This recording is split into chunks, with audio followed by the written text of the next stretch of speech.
So, meron tayong papakita mga sir. Ito kasi nabili ko lang to sa Lazada. Ayan, so nakikita nyo to mga boss. So, nilagyan ko siya ng langka. Ito kasi medyo hindi natin nagagamit yung sasakyan.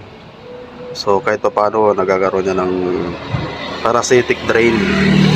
Kasi meron akong mga gumagana doon sa loob, yung basta may yung indicator yon. So hindi natin magagamit, halimbawa hindi natin magagamit ng matagal yun. So ito parang ano to, circuit breaker or yung plangka.